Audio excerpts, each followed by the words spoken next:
As pessoas falam, eu vou estar ajudando o bandido. Eu vou estar ajudando o bandido. Se os meus clientes souberem que eu faço isso, como é que vai ficar a imagem da minha empresa?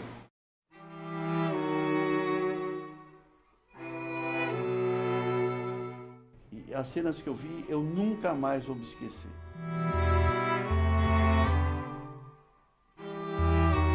Eu ouvia muito dentro do Carandiru.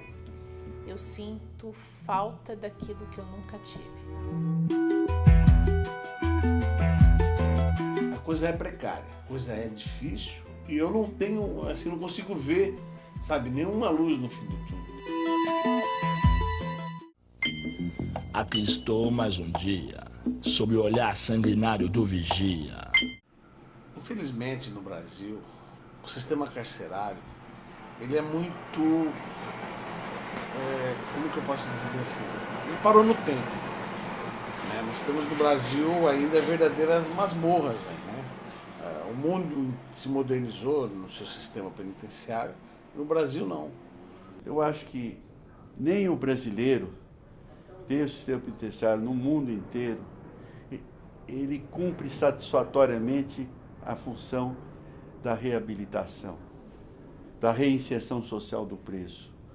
Porque uma das razões é que o preso não dá voto, né? De modo que não existe políticas públicas para esse segmento.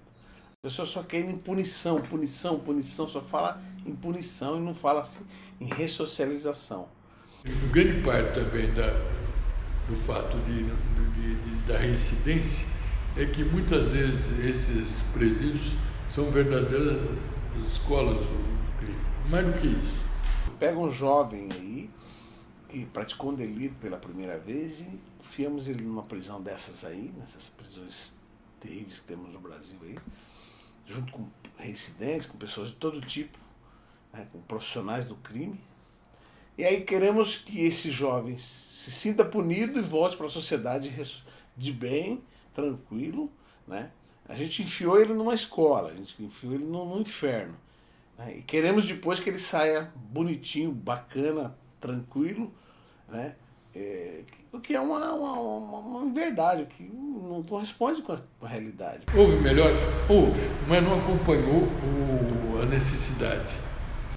Esse jovem que praticou um crime, né, pela primeira vez, ele deveria ser colocado numa prisão, sofrer as punições, né, dentro do padrão internacional, mas que nessa prisão haveria que ter todo um acompanhamento educacional, profissional, ele sair dali um cidadão profissional. Se você entende que o sistema penitenciário deva ressocializar o preso, você precisa humanizar o sistema penitenciário, você precisa fazer com que os direitos humanos sejam respeitados, você precisa dar educação e saúde e profissionalização para os presos e depois você precisa trabalhar na reintegração social do preso. Também a ressocialização depende de uma articulação entre o universo social do preso. Como é nos Estados Unidos, na Europa, na maior parte dos países do mundo, no Brasil não. No Brasil só há punição. Ele fica lá ocioso durante os anos que vão ter que ser cumpridos de pena, né, não fazendo nada, só pensando em fazer maldade, só se revoltando cada vez mais. E aí sai um monstro. Entrou um garoto e a gente colhe ali um monstrinho. Né? A sociedade vai ter um monstro, né? Um cidadão que vai sair ali com um know-how de crime, com a violência, com a periculosidade fantástica. Eles acabam saindo de uma atividade individual para uma atividade organizada. Você dá escola, você dá trabalho, você está, de certa forma, a sociedade está cobrando também dele. Você está cobrando que ele estude, que ele possa, né, se profissionalizar, para que no futuro ele venha a ser um cidadão de bem. A prisão, ao longo da história, teve um sentido de segregar o criminoso. Então, de proteger a sociedade do criminoso. Fica isolado, não da sociedade, mas de todos os laços que poderiam contribuir para a sua ressocialização. E aquele dinheiro que ele for recebendo vai ser parte para indenizar as vítimas que ele causou, o mal que ele causou. E a outra parte, então, para que ele possa, quando sair em liberdade, ter uma renda para alugar um espaço para ele morar. Eu continuo achando que o melhor antídoto à criminalidade é a prevenção. É necessário que se invista nessa ressocialização. Então, a própria sociedade brasileira é burra nesse sentido. E a prevenção se faz através do aprimoramento dos níveis socioeconômicos e da educação e da saúde. Primeiro, para que o encarceramento seja para aqueles que de fato precisam ser encarcerados, aqueles que de fato representam um perigo para a sociedade. Na burrice de punir, só punir, ela faz com que aquele jovem, aquele delinquente, aquele marginal, se torne pior do que ele era. Ele era um ladrão de galinha, ele vai sair um assassino. Na minha visão, o criminoso, tirando problemas de desvios seríssimos de personalidade, o criminoso é fruto de uma realidade socioeconômica.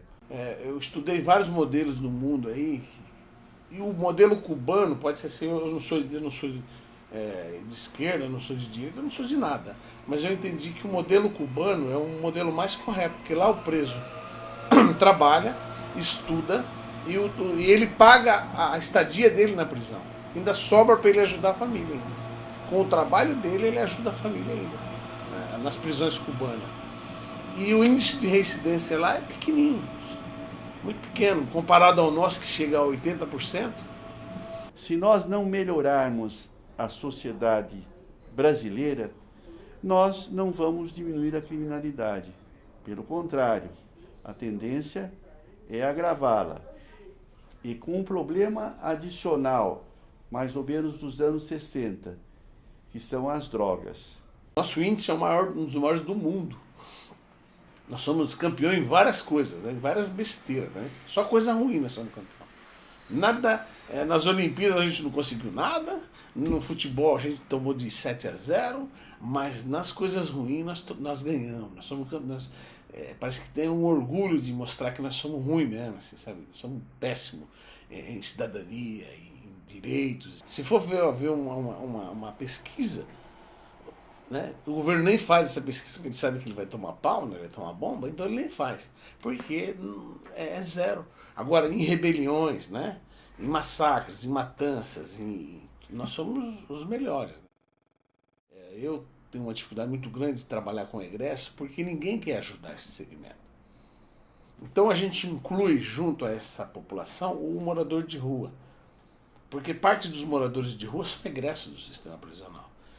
Então a gente inclui população de rua com egressos, que é a mesma coisa, vamos dizer assim, mas para que a sociedade não fala, o morador de rua ainda tem aquela questão de poder ajudar, de dar alguma coisa. Porque se a gente fazer um trabalho só voltado para o egresso, a gente não consegue nada. Entendeu? Nem da sociedade, nem das autoridades. Então é um trabalho desanimador. A gente fez um projeto para o governo federal, um projeto muito bem montado, com o apoio dos alunos da própria USP, uma coisa fantástica. E o governo não aceitou o projeto nosso. Mas eu entendi que foi por minha razão, a razão foi eu. Foi devido a ser egresso, né?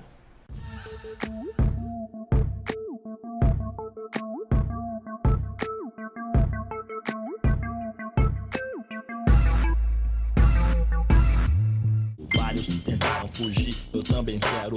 Mais de 1 a 100, a minha chance é 0. Quando eu estava preso, quando eu estava cumprindo pena no Carandiru, muitos companheiros, muitos parceiros que eu perdi lá, muitos colegas de prisão, eles acreditavam muito em mim. Porque chegou uma época, eu era uma liderança negativa, vamos dizer assim. Porque eu gostava de fugir, eu gostava de fazer rebelião, eu gostava de tudo aquilo que era o o dia a dia da prisão eu gostava, porque eu comecei isso aí na FEBEM. Já tinha acontecido o massacre, que foi em 92, e eu consegui um espaço para visitar o Carandiru, porque eu queria conhecer o lado da educação, já que eu sou professora. Então eu queria conhecer esse sistema educacional. Então eu entrei pelo ILANUD e era um trabalho totalmente voluntário. Eu queria realmente ver como que era esse sistema e onde que a educação poderia retirá-los de lá, onde que a educação influenciaria. Comecei a fazer, desde quando eu fui a primeira vez para a FEBEM, eu vi que tinha facilidade de fugir, né? Que dava para fugir. Enquanto os outros estavam ficando lá, eu falei, eu vou cair fora daqui. E aí começou a ir outros comigo, né? Aí eu comecei a conhecer pessoas lá dentro que me deram informação, né? De como proceder, onde tinha arma, onde tinha isso, tinha aquilo. E então nessas fugas minhas, eu fui nessas idas e vindas minhas da FEBEM, eu fui me aperfeiçoando, né? Eu, por exemplo, estive na detenção 2 dias depois do massacre, no dia 4 de outubro. E foi um dos quadros mais cruéis e dantescos que eu presenciei na minha vida. Pessoal, eu cheguei a ter 20 homens sob meu comando, né? E aí nos assaltos, comecei a roubava comércio, depois fui para banco, né? Conheci alguns caras que roubavam banco, e aí fui a primeira vez, os caras aprovaram, aí não queria mais roubar outra coisa a não ser banco, ou, né? Onde tinha bastante dinheiro. Havia mais ou menos de 2.500 a 3.000 pessoas nos portões da casa de detenção, que eram familiares desesperados para ter notícias dos presos, porque sabia-se que tinha havido um incidente carcerário muito grave. Num desses eu fui preso, fui no assalto do MAPIM, né? E eu fui pro Carandiru. No primeiro momento era uma estrutura adequada, mas quando você começava a adentrar os espaços, né, aqueles prédios, o que me chocava muito era o espaço físico em que eles estavam, totalmente aglomerados, totalmente juntos ali. Chegando lá, mesmo tendo estado já em outras delegacias, estado na FEBEM, aquilo para mim foi uma surpresa muito grande, uma coisa terrível. Porque o Carandiru era uma coisa terrível. Era uma coisa assim do outro mundo. Quando você chegava lá, a coisa... o pessoal tremia na base, né? Quando você chegava no pavilhão 2, todo mundo... quando o bonde chegava, os presos novos, e você tinha que atravessar o pavilhão, todo mundo gritando, sabe? O pessoal dos presos que estavam lá já ficava gritando, vai morrer, vai morrer, sabe? Aquela coisa, que esse cara ficava doido, né? Olhando para todo lado. O que me pegava muito, que eu sentia muito, eram alguns depoimentos e os relatórios que o ILANUD me fornecia sobre castigos que aconteciam dentro. E aí... tinha todo o procedimento de cortar o cabelo, aquela coisa toda, né? E aí tinha preeleição com o diretor da prisão, que na época era o Coronel Fernando Guedes de Souza, Coronel Guedes. As primeiras perguntas que ele fazia eram justamente aquelas mais terríveis, né? Em caso de morte, comunicar a quem? Né? Olha, se o primeiro pecúlio que você conseguir aqui, se você trabalhar, vai ser pro seu caixão. Aí isso é só notícias, você ficava, né, mas eu não pretendo morrer, eu não pretendo, você entendeu? Com você mesmo, né? Ele, olha, quem tem algum inimigo, quem comeu a mulher de alguém aí, ou prejudicou alguém na rua aí, seu inimigo pode estar lá no pavilhão 9, né? Se você tiver algum problema nessa hora, tiver alguma coisa, é o pavilhão 5, que é o pavilhão, né, do seguro, que era o pavilhão dos homossexuais também. Mas no caso dos homossexuais, não era por questão de seguro. Cada detento, uma mãe, uma crença, cada crime uma sentença. Aí fomos pro pavilhão 9, a coisa lá era terrível mesmo. eu chegando lá, tinha triagem, o lugar onde ficava e tal. E muitos dos que esteve comigo na FEBEM, alguns parceiros meus, uns companheiros, estavam lá. Eu vou pedir pro guarda abrir aí pra você ir lá no xadrez com a gente, porque os caras é tudo corrompido, né? Cadeia é tudo corrupção. Porque lá era uma outra cidade, né? Eram 8.000 homens no lugar. Era uma cidade. E o pavilhão 9 era o pavilhão que tinha mais presos, era 2.500 presos. Passado um tempo que eu estava lá no Carandiru, teve um cara que se engraçou comigo. O cara malandrão, que já tinha pego vários caras, e ele quis testar a minha fé, né? A minha força. E aí ele ficou me enchendo o saco, tava me perturbando. Eu falei, pô, mas para com isso, pô, eu sou bandido, pô, você vem me encher meu saco? É, bandido. Aí eu tive que trocar meu tênis por uma faca. E o cara, mesmo assim o cara falou, eu vou deixar a faca ali no latão, né? No latão de lixo. Pra não ter aquela questão, não eu que dei a faca. Se tivesse um problema lá na frente, falar foi fulano, né? Sobrava pro cara. Tava no coisa e o cara me encheu o saco. Passei de novo e me encheu o saco. Na terceira vez que eu vim, eu já vim furando ele. Aí fiquei 6 meses no castigo, por causa dessa tentativa de homicídio. E aí, quando eu saí, o pessoal já, né? O pessoal com respeito, né? Porque tinha pegado um valentão, né? Tinha dado uma facada no cara. Aí eu passei a fazer parte da liderança, né? Do pavilhão e dos pavilhões, porque na época nós não tínhamos, não era o PCC, mas era a Serpente Negra, entendeu? Então eu fui Serpente Negra. No corredor, na cela, no pátio, ao redor do campo, em todos os cantos. Todo ano o Choque vinha, 2, 3 vezes ao ano o Choque entrava no Carandiru. Então nós nos preparávamos para receber ele, com coquetel Molotov, né, com clava, com um monte de coisa. E aí eles vinham também preparados já. Mas era um treinamento. Eles, os comandantes deles já falavam para os novos policiais, ó, tá, treinamento, você vai ver como é que funciona. E nós também, você entendeu? Então era uma coisa assim, de certa forma, de comum acordo. Depois eles faziam o procedimento, quebravam, né? Banhavam o corredor polonês, aquela coisa toda, mandavam nós no pátio pelado. Depois voltávamos para dentro da cela, acabava, os caras iam embora, começava a vida de novo.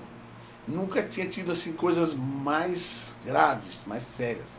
Se encarcera muito pessoas que cometem sob acusação de tráfico de entorpecentes. O problema maior do que aconteceu do massacre foi a entrada do crack.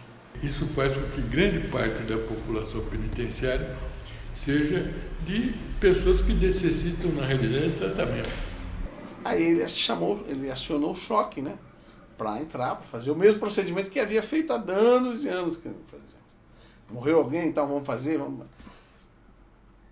Aí o Choque entrou, né, aquela coisa. Só que aí acionaram a polícia toda de São Paulo.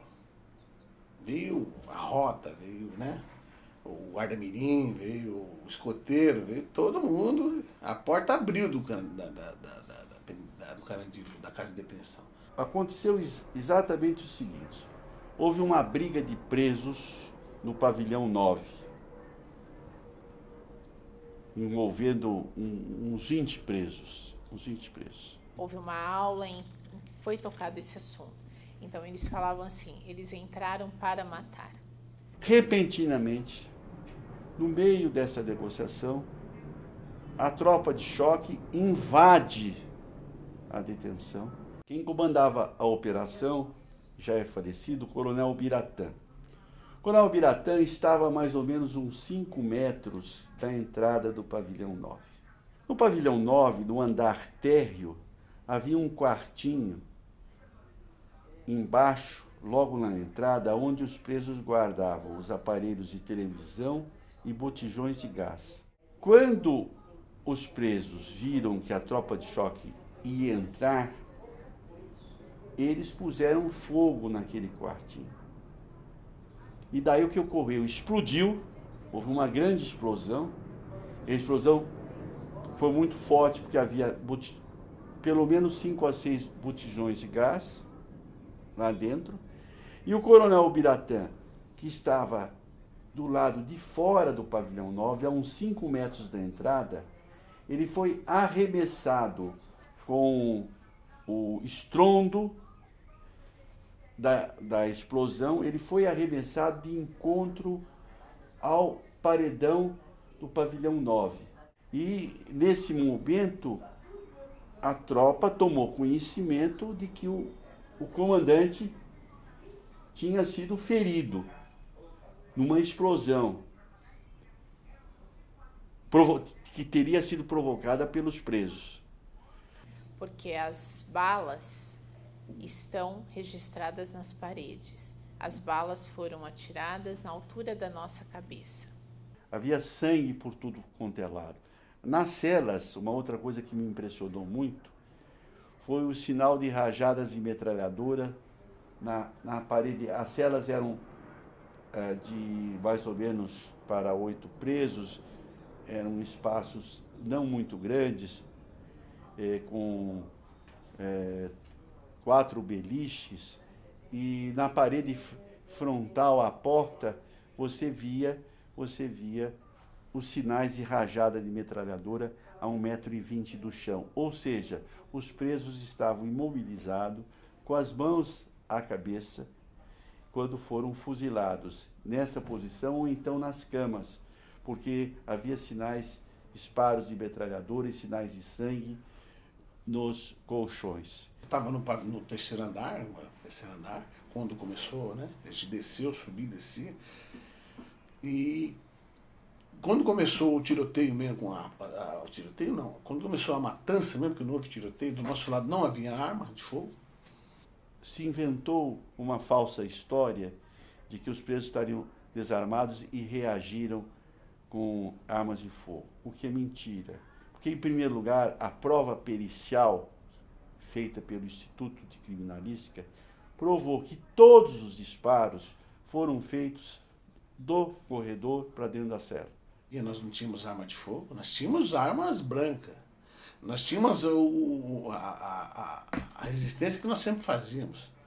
Os presos não tinham nenhuma arma a não ser pedaços de madeira dos beliches que foram montados e pedaços de ferro, porque de estiletes eles usaram isso quando a tropa armada com metralhadora entrou atirando.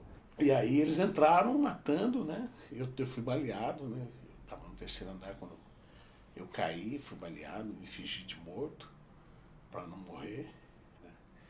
E depois fui socorrido. Mas vi muitos parceiros, muitos companheiros morrerem, muitos mesmo. Ali virou um rio de sangue, sabe? Porque estourou o encanamento e a água descia junto com o sangue, aquele virou um rio. Os laudos demonstram que os tiros foram todos da região abdominal para a cabeça e muitos tiros pelas costas. Cada cadáver tinha uma média de 5, 6, 10 até 15 disparos, um mesmo cadáver. Foram fatos lamentáveis, assim, que poderiam ter sido evitados. Faltou comando. Eu lá chegando, o diretor da Casa de Detenção, Dr. José Ismael Pedrosa, disse para mim a seguinte frase: aqui, doutor, aconteceu um massacre, absolutamente desnecessário, porque os presos estavam desarmados e eu estava negociando com os presos.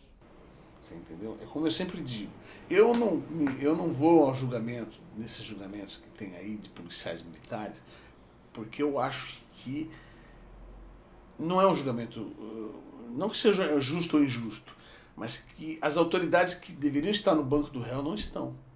O governador Fleury não vejo lá. O secretário de Segurança e Justiça não está lá. Então eu vou lá para condenar um policial que agiu assim, desse trabalho, né? De forma maluca, sem comando nenhum, porque tropa precisa de comando. Homens precisam ser comandados, porque senão fazem besteira. Isso em qualquer segmento, né? Isso em qualquer área. Então, aqueles que sobreviveram, na verdade não sobreviveram, né? Porque eles tiveram esse registro na memória. Então, até que ponto que realmente eles sobreviveram a um massacre? Em nome daqueles meus companheiros, meus amigos, né? Aqueles que estavam comigo ali que perderam a vida. Mas eu acho que a justiça não pode ser completa se não punir esses tais aí. Foi uma ação absolutamente mal planejada, mal conduzida, mal executada. Nós temos um Código Civil que é modelo. Agora, a prática dele que é diferente. O resultado dessa impunidade é a persistência de pequenos carandirus em São Paulo e em todo o Brasil. E que redundou na maior tragédia prisional do Brasil e das Américas. Como egresso, eu tenho que provar todos os dias que eu sou honesto, que eu sou um cidadão de bem. O caso do Carandiru faz 25 anos que ocorreu e até hoje não foi julgado definitivamente. São Casa de Jorge Amado. Eu aprendi a hipocrisia da sociedade. Eu não sabia isso antes. Porque o delinquente ele não sabe disso. Duca de malandros pretos, de ladrões mulatos. Então nós precisamos dar espaço e dar voz a essas pessoas, que elas possam falar o que elas querem, o que elas sentem, o que elas desejam. E afinal, quem eles são? Como é que pretos, pobres e mulatos, e quase brancos, quase pretos, de tão pobres são tratados? Estamos escolhendo aquilo que plantamos, que a sociedade brasileira plantou durante décadas e décadas. Posso estar por um momento voltados para o lado. A nossa população carcerária, ela está chegando a 1 milhão, né? Eu sentia muito dentro do Carandiru isso, como na rua. Eles não existiam. Acordar para a realidade de que no Brasil há presos. Teve como consequência, uma das consequências, que foi a consequência positiva, foi a demolição do prédio, porque se tratava de um monstro. Todos nós somos dotados a fazer uma história diferente. Basta que realmente seja dada atenção para isso. Eu tenho filhos, tenho netos, né? Então eu tenho que acreditar, eu tenho que lutar para que esse país seja diferente, né? Para que não vire o caos que a gente está vendo aí, né? As muralhas podem ter um duplo significado, seja de proteção ou talvez para esconder a falência da sociedade para resolver um problema muito mais complexo, que é a criminalidade. Eu entendo e acredito que as pessoas podem fazer o seu melhor, sabe? Pode mudar de vida e fazer o seu melhor. Eu aposto muito num cuidado através da educação, no cuidado humano, porque todos nós somos humanos, independente se nós estamos dentro de um sistema carcerário ou fora dele. Eu acho que a vida e a melhoria das condições de vida no mundo passam pelos sonhos. E se você não tiver sonhos de construir uma sociedade melhor, você vai viver numa ditadura, num regime totalitário, que é um regime de controle, é um regime de opressão. Se não houver essa mudança interior, é papo furado. Posso pousar de bonito, de tal, mas lá na frente vai ter uma recaída. Mas quando há uma mudança interior, uma transformação, aí não, você não tem perigo nenhum de ter recaída. Você sabe quem você é, quem você, né? O que você se tornou. E quando ouvir o silêncio sorridente de São Paulo diante da chacina,